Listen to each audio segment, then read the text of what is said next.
بسم اللہ الرحمن الرحیم۔ السلام علیکم۔ انسان کی فطرت خیر اور شر سے یہ بیس میں، اس کی بنیاد میں، مطلب کہ اس کی جب اللہ تعالیٰ نے اس کو بنایا ہے، اس میں خیر بھی شامل ہے، اس میں شر بھی شامل ہے، اس میں طمع بھی ہے، لالچ بھی ہے، ہوس بھی ہے۔ انسانی تاریخ کی اگر ہم بات کر لیں تو کرسی کا لالچ، اقتدار کا ہوس، حکومت اور جاہو جلال جس کو کہا جاتا ہے، طاقت کا حصول اور تخت کے لیے اپنوں کو مار دینا، تخت کے حصول کے لیے اپنے یہ مغل امپائر کی اگر ہم بات کر لیں تو اپنے والد کو جیل میں ڈال دینا، باپ بیٹے کے خلاف فوج لشکر کشی کر دینا، اس کے اوپر چڑھ دوڑنا اور ایک دوسرے کو قتل و غارت اور تہہ تیغ کر دینا، یہ عام سی باتیں ہیں۔ یہ ہسٹری اگر ہم اس سب کانٹیننٹ کی بات کر لیں، ہم ہندوستان کی صرف ہسٹری کی اگر ہم بات کر لیں تو یہ ساری جھلکیاں، یہ ساری مثالیں ہمارے سامنے آ جائیں۔ اچھا، ان سب باتوں کے باوجود جان چلی جا رہی ہے، خاندان جو ہیں وہ پھانسیوں پہ لٹک رہے ہیں، لیکن اقتدار کا جو ہوس ہے وہ کم نہیں ہوتا بلکہ وہ اور بڑھ جاتا ہے۔ انسان جو ہے وہ سب کچھ لگا دینے کے باوجود، وہ سب کچھ کھپا دینے کے باوجود چاہتا ہے کہ مجھے اقتدار مل جائے، مجھے حکومت مل جائے، مجھے عہدہ مل جائے، میری کرسی جو ہے وہ مجھ سے اس کے اوپر کوئی اور برجمان نہ ہو جائے، بلکہ یہ ہمیشہ کے لیے، ہمیشہ کے لیے یہ میرے پاس رہے۔ بنگلہ دیش کی اگر ہم ہسٹری کی بات کر لیں تو وہاں پر دو جماعتیں، دو گھرانے ان کو ہم کہہ لیں، وہ بڑے انہوں نے 1971 کے 71 کے بعد ان کی ہسٹری کی اگر ہم بات کر لیں تو ایک عوامی لیگ جو شیخ مجیب الرحمان والی، اور ایک بنگلہ دیش نیشنل پارٹی جس کی اہم لیڈر خالدہ ضیاء، یہ ان کی آپس میں باریاں تھیں، مطلب کہ ایک پارٹی گئی، عوامی لیگ گئی تو پھر نیشنل پارٹی آئی، اور نیشنل پارٹی گئی تو پھر عوامی لیگ آئی۔ 2006 میں خالدہ ضیاء کی نیشنل پارٹی کی گورنمنٹ تھی بنگلہ دیش میں۔ 2006 سے میں اگر ہم سٹارٹ کریں تو 2006 میں جب اس کی حکومت ختم ہوئی خالدہ ضیاء کی، تو اس نے کوشش کی، جس طرح ہم پاکستان میں بھی دیکھتے ہیں، کہ ہم اپنی مرضی کا جو نگران وزیر اعظم ہے اس کو اپوائنٹ کرا لیں، تاکہ جو پھر الیکشنز ہوں گے آگے، وہ ہم اس کا جھکاؤ ہماری طرف ہوگا اور ہم پھر سے جو ہیں وہ اقتدار میں آ جائیں گے، وہ مشینری پھر گورنمنٹ کی ہمارے ساتھ ہو جائے گی۔ تو انہوں نے ایک ریٹائرڈ جج کو نگران وزیر اعظم بنانے کی کوشش کی، تو اس کے پھر بھرپور مخالفت کی حسینہ واجد نے، عوامی لیگ کی جو سربراہ ہیں۔ تو وہ رزلٹ یہ نکلا کہ وہاں پر ڈسٹربنس بن گئی، حالات آپے سے باہر ہو گئے، کنٹرول سے باہر ہو گئے، پھر فوج کو مداخلت وہاں پر کرنی پڑی۔ اچھا، رزلٹ پھر یہ نکلا کہ 2 سال انسٹیبلٹی وہاں پر فوج کے کنٹرول میں، مطلب کہ سول گورنمنٹ وہاں پر نہیں رہی بلکہ فوج کے کنٹرول میں وہ حالات رہے 2008 تک۔ حسینہ واجد ملک سے باہر چلی گئی۔ پھر 2008 میں حسینہ واجد کو دوبارہ سے لندن سے واپس بنگلہ دیش بلایا گیا، اور 2008 کے جو الیکشن تھے اس میں عوامی لیگ نے اکثریت حاصل کر لی، اور حسینہ واجد جو تھی ان کو گورنمنٹ مل گئی۔ مجیب الرحمان کی جو بیٹی ہیں عوامی لیگ کی شیخ حسینہ واجد، ان کو بنگلہ دیش کی حکومت حاصل کرنے میں وہ کامیاب ہو گئی۔ ظاہر بات ہے کہ فوج ان کے ساتھ تھی، اسٹیبلشمنٹ جو وہاں کی ان کے ساتھ تھی۔ جب ان کو اقتدار ملا تو انہوں نے 2 کام سب سے پہلے کیے۔ ایک تو ان کے جتنے سیاسی حریف تھے ان کے خلاف انتقامی کارروائیوں کا بھرپور طریقے سے آغاز کر دیا، یعنی کہ چن کے لوگوں کو، جو نیشنل پارٹی کے جو ورکرز تھے، ان کے جو لیڈرز تھے، ان کے جو عہدیداران جو تھے سیاست، ان کو جیلوں میں ڈال دیا۔ ان کو سزائیں دینے کا عمل جو تھا وہ بھرپور طریقے سے شروع کر لیا۔ بلکہ ہم اگر یہ کہیں تو نیشنل پارٹی کو، خالدہ ضیاء کو انہوں نے کھڈے لائن کر دیا، بالکل ان کو ایک کونے خدرے میں کہیں لگا دیا، کہ ان کو مجبور کر دیا کہ اب بنگلہ دیش میں آپ کے لیے کوئی جگہ نہیں ہے۔ دوسرا کام انہوں نے یہ کیا کہ جو 1971 میں ایسے وہ تمام سیاسی ورکرز یا ایسے وہ تمام افراد جنہوں نے علیحدہ بنگلہ دیش کی حمایت کی تھی، مطلب کہ جو متحدہ پاکستان کے جو لوگ خلاف تھے ان کو نوازنا شروع کر دیا، اور جو متحدہ پاکستان کے حامی تھے وہ چاہتے تھے کہ ہم پاکستان ایک ہی رہے، پاکستان نہ ٹوٹے، ہم پاکستان کے ساتھ رہیں۔ پوائنٹ ذرا کلیئر ہو گیا نا؟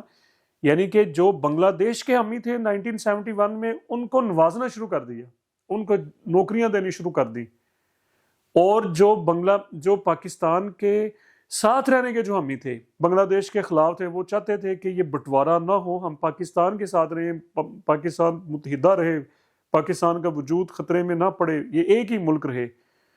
ان کو پکڑ کے ان ایسے تمام ان کی لسٹیں بنائی اور ان کو پکڑ کے جیلوں میں ڈالا، اور یہاں تک بات نہیں رکی، بلکہ ایک نیشنل ٹریبیونل، انہوں نے انٹرنیشنل کرائم ٹریبیونل کے نام سے انہوں نے ایک عدالت بنائی، انٹرنیشنل کرائم ٹریبیونل کے نام سے ایک کورٹ تشکیل دیا۔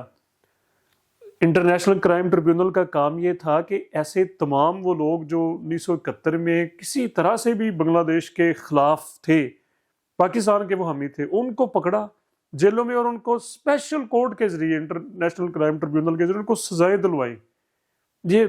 یہ ذرا دیکھیں، اور سینکڑوں لوگوں کو پھانسیوں پہ چڑھا دیا، جیلوں میں ڈال دیا۔ ظلم و ستم کی جو وہ مطلب کہ انسان کر سکتا ہے، جہاں تک اس کا ہاتھ اڑتا ہے، وہ اس نے، حسینہ واجد نے وہ تمام ایسے کام کیے، ایسے تمام ظلم اس نے ڈھائے جو اس کی بساط میں تھے۔ فوج خاموش تھی، مطلب خاموشی کا مطلب اس کے ساتھ انوالو تھی، ظاہری بات ہے، اسٹیبلشمنٹ کے ساتھ، فوج کے ساتھ۔ ہم سمجھتے ہیں کہ کوئی لیڈر اتنا دلیر نہیں ہوتا کہ وہ اپنی اسٹیبلشمنٹ کے خلاف یا اداروں کے خلاف وہ بھی کام، یعنی کہ ان تمام کارروائیوں میں جو ظلم وہاں پر ہو رہے تھے، لوگوں کو پھانسیوں پہ چڑھایا جا رہا تھا، مختصر وقت میں فیصلے کورٹ عدالتوں سے لیے جا رہے تھے، اپنی مرضی کے فیصلے کروائے جا رہے تھے، فوج اس میں بالکل خاموش تھی، مطلب کہ ان کی مرضی حسینہ واجد کے ساتھ تھی۔ یہ بات 2008 کے الیکشن کے بعد، اس کے بعد پھر 2014 کا جو الیکشن آیا، اس میں خالدہ ضیاء کی جو پارٹی تھی، نیشنل پارٹی، انہوں نے بائیک آؤٹ کر دیا الیکشنز کا، کہ جی ہم نہیں جاتے، کوئی الیکشن ہماری سمجھ میں نہیں آ رہے۔ تو اس طرح سے عوامی لیگ پھر جیت گئی، حسینہ واجد پھر سے پرائم منسٹر بن گئی، اور انہوں نے وہ تمام کارروائیاں جن کا میں نے ابھی ذکر کیا وہ کنٹینیو رکھی، یعنی کہ ان کو روکنے والا ہی نہیں تھا۔ اپوزیشن نہ ہونے کے برابر سارے ادارے، فوج، عدلیہ، سب کچھ حسینہ واجد کی مٹھی میں، اس کے ہاتھ میں۔ ایک وقت ہوتا ہے، یہ ہمارے لیے عبرت ہوتا ہے کہ اللہ تعالیٰ اقتدار بھی دیتا ہے، اور تمام طاقتیں جو ہیں وہ انسان کی مٹھی میں آ جاتی ہیں۔ 2014 پھر 19 میں حسینہ واجد کا جو تسلسل تھا وہ پھر 19 کے الیکشن میں وہ برقرار رہا، یعنی کہ وہ پھر اقتدار میں آ گئی۔ اب یہ 5ویں دفعہ وہ پرائم منسٹر بنی 2024 میں، 2024 کے الیکشنز ہوئے، اور وہ پھر کسی طریقے سے، یعنی کہ تمام چیزیں اس کے ہاتھ میں تھی، ہواؤں کا رخ اس کے ہاتھ میں تھا، لیکن اوپر فیصلے کچھ اور ہو چکے تھے، اللہ کا بھی نظام چل رہا ہے۔ بہرحال وہ اقتدار میں آ گئی۔ چند ماہ بعد جون 2024 میں ایک اس کا کوٹا سسٹم تھا نوکریوں میں۔ اس کا میرٹ یہ تھا بقول ان کے کہ وہ ایسے تمام سیاسی ورکرز جنہوں نے بنگلہ دیش بنانے میں اپنا کردار ادا کیا ہے، ایسے تمام لوگ جنہوں نے پاکستان کے اتحاد کو توڑا، جنہوں نے پاکستان کو توڑا، علیحدہ بنگلہ دیش حاصل کیا، ایسے وہ تمام ورکرز، ان کو اسپیشل کوٹا نوکریوں میں ان کے لیے مختص کیا انہوں نے، کوئی 5% یا 10%۔ تو اس فیصلے کے خلاف کہ یہ جو کوٹا دیا جاتا ہے، مطلب کہ یہ جو ان کا ایک قانون بنا ہوا تھا کہ جی ان لوگوں کو ہم نے ابلائج کرنا ہے، تو اس قانون کے خلاف جو نوکریاں نوجوانوں کو دی جاتی تھی اسپیشل بیسس پہ، ظاہری بات ہے وہ اپنے لوگوں کو نوازتے ہوں گے، اپنے ورکرز کو، نام تو انہوں نے بنگلہ دیش کا وہ شو کر رہے تھے، لیکن وہ اس میں ہم سمجھتے ہیں کہ پھر اپنی پسند اور ناپسند ہوتی ہے۔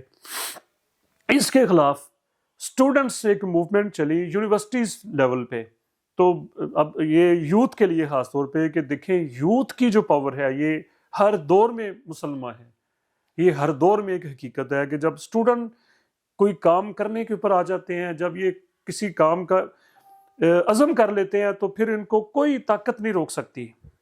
تو وہی ہوا، انہوں نے احتجاج کی کال دی، احتجاج ہوا، کرتے کراتے یہ جون 2024 کی بات آ گئی۔ تو انہوں نے پہلے تو انہوں نے تسلیم ہی نہیں کیا کہ یہ بچے کیا کر لیں گے، یہ اسٹوڈنٹس کیا کر لیں گے، یہ تو ایک ان کو ہم دھمکی لگائیں گے، ڈرائیں گے، ایک جناب ان کو ڈراوا لگائیں گے تو یہ چپ کر کے بیٹھ جائیں گے. لیکن اسٹوڈنٹ تھے وہ نہیں، ان کو جب ڈرانے کی کوشش کی گئی، زور بازو طاقت کا استعمال ان کے خلاف کیا گیا، دھمکانے کی کوشش کی گئی، تو وہ بچے اور بھی پھر گئے. وہ ایک یونیورسٹی سے دوسری، کالجز، تمام ان کے جو ایجوکیشنل ادارے جو تھے وہ اس میں انوالو ہو گئے. تو رزلٹ یہ نکلا کہ یہ ملک گیر ایک احتجاج بنگلہ دیش میں شروع ہو گیا. آپ گوگل کریں، نیٹ یوٹیوب پہ آپ کو مل جائے گا. لوگ بلڈنگز کے اوپر چڑھے ہوئے ہیں، لوگ توڑ پھوڑ کر رہے ہیں، لوگ جلاؤ گراؤ کر رہے ہیں. خانہ جنگی کی سی صورتحال جس کو کہا جاتا ہے سول وار باقاعدہ بنگلہ دیش میں شروع ہو گئی. ایک یونیورسٹی سے کام شروع ہوا اور چند ماہ کے اندر ملک گیر احتجاج کی شکل اس نے اختیار کر لی. اور یہ تمام کاروبار جو زندگی ہوتے ہیں، ایک زندگی جن سے رواں دواں ہوتی ہے، پہیہ چل رہا ہوتا ہے، لوگ، وہ سب کچھ مفلوج ہو کے رہ گیا. باقاعدہ خانہ جنگی جس کو کہا جاتا ہے، دفتر بند، بجلی بند، پانی بند، تمام کام شٹ ڈاؤن ہو گیا ایک لحاظ سے. اور لوگ سڑکوں، فوج نے مداخلت کرنے کی کوشش کی، لیکن بچوں نے فوج کے خلاف بھی علم بغاوت جو تھا وہ بلند کر دیا. ہمت ذرا دیکھیں کہ جب بچے کچھ کرنے، اسٹوڈنٹ یوتھ جب کچھ کرنے کے اوپر آ جائے، فوج نے بھی ہتھیار ڈال دیے. اور آخر کار ایک اسپیشل جہاز کے ذریعے، ایئر فورس کے طیارے کے ذریعے حسینہ واجد کو ہندوستان شفٹ کر دی. ان کی جان بچائی گئی، بھارت ان کو شفٹ کر دیا گیا. اور کنٹرول جو تھا، جو کہ نوجوانوں کی ڈیمانڈ تھی، ڈاکٹر محمد یونس، آپ مائکرو فنانس کے والے سے لوگ ان کو جانتے ہیں، تو ان کو وہاں کا نگران وزیر اعظم بنا دیا گیا. یہ 2024 کی بات ہے. تو ابھی 2 دن پہلے جو ان کا فیصلہ آیا ہے، یہ وہی انٹرنیشنل کرائم ٹریبیونل، اللہ کا نظام میں آپ لوگوں کے سامنے آپ بتانا چاہتا ہوں کہ اللہ تعالیٰ فرماتے ہیں نا کہ میرے کاموں میں کو دیکھ کے، میرے فیصلوں کو دیکھ کے عبرت حاصل کرو. وَإِنَّ لَكُمْ فِي الْأَنْعَامِ لَعِبْرَةً، کہ میرے جو کام ہیں، میں جب جس کو چاہتا ہوں عزت دے دیتا ہوں، اور بعض دفعہ وہ وہاں سے اٹھاتا ہوں اور زمین کی نیچے گاڑ دیتا ہوں. وہی حسینہ واجد، فوج جس کے ساتھ، جوڈیشری جس کے ساتھ ہاتھ میں، مشینری جس کے ہاتھ میں، اسٹیبلشمنٹ اس کی مٹھی میں. یعنی کہ وہ جو کہتی تھی بنگلہ دیش میں وہی ہوتا تھا، جو اس کا فیصلہ ہوتا تھا وہی حرف آخر ہوتا تھا. سینکڑوں لوگوں کو مار دیا، جیلوں میں ڈال دیا، بچوں کو، یتیم، جو اس نے ظلم و ستم وہ ڈھا سکتے اس نے ڈھایا. اور وہی حسینہ واجد، اور وہی اس کا انٹرنیشنل کرائم ٹریبیونل، اس نے 2 دن پہلے اسی حسینہ واجد کو سزائے موت سنائی ہے، پھانسی کی سزا. عمل درآمد ہو یا نہ ہو یہ ایک الگ بات ہے، لیکن یہ ذرا عبرت دیکھیں کہ جو خود اس نے ادارہ بنایا، جس کے ذریعے اس نے لوگوں کو کہتے ہیں کہ اپنے کھودے ہوئے گڑھے میں جب انسان کو خود گر جائے، اس کی بہترین مثال وہ انڈیا میں ہے، ابھی بھارت میں ہے. لیکن بھارتی کہہ رہے ہیں جی یہ ان کا جو فیصلہ ہوگا ہم تو اس کے ساتھ ہیں. بہرحال وہ اس کو چھوڑیں، عمل درآمد ہوتا ہے یا نہیں ہوتا یہ ہمارا موضوع نہیں ہے. لیکن اسی حسینہ واجد کو کس طرح سے، میں جو کہنا چاہ رہا ہوں وہ اگر آپ لوگ سمجھیں، اللہ کے کاموں سے ہمیں ڈرنا چاہیے. جب اگر اختیار ہمارے ہاتھ میں آ جائے، کوئی اقتدار ہمارے ہاتھ میں آ جائے، تو پھر ہمیں اندھا نہیں ہونا چاہیے، پھر ہمیں غرور کے گھوڑے پہ سوار نہیں ہونا چاہیے، بلکہ ہمیں اللہ کو یاد رکھنا چاہیے، ہمیں ماڑے وقت کو یاد رکھنا چاہیے کہ کسی وقت بھی یہ طاقت، یہ عہدہ، یہ کرسی، یہ سٹیٹس ہم سے چھین سکتا ہے. اور ایک سب سے بڑی عدالت ہے، ایک سب سے بڑی عدلیہ ہے، وہ اللہ کا نظام ہے. اس میں ہم جواب دہ ہیں، اس میں ہم سب جواب دہ ہیں. جو عہدہ ہمارے پاس ہے، ایک چھوٹے سے شروع کر لیں بڑے عہدے تک، جو بھی اختیار ہمارے پاس ہے، وہ ہم اللہ تعالیٰ کے حضور، اللہ تعالیٰ کی بارگاہ میں اس کے اوپر ہم سے پوچھا جانا ہے. اور کسی کا بھی احتساب ہو سکتا ہے، ڈر کے رہنا چاہیے، عبرت حاصل کرنی چاہیے ہمیں. بہرحال بچوں کو سلیوٹ، نوجوانوں کو سلیوٹ. تو یہ یوتھ کے لیے اویئرنیس بہت ضروری ہے. ایجوکیشن کے ساتھ یہ جو ملکی انٹرسٹ میں، ملک کے مفاد میں جو اویئرنیس ہے کہ بچے جب سوچ کا دھارا بدل سکتے ہیں، تاریخ کا دھارا بدل سکتے ہیں، وہ آپ لوگ ہیں. مجھے اپنی دعاؤں میں یاد رکھیے گا. شکریہ.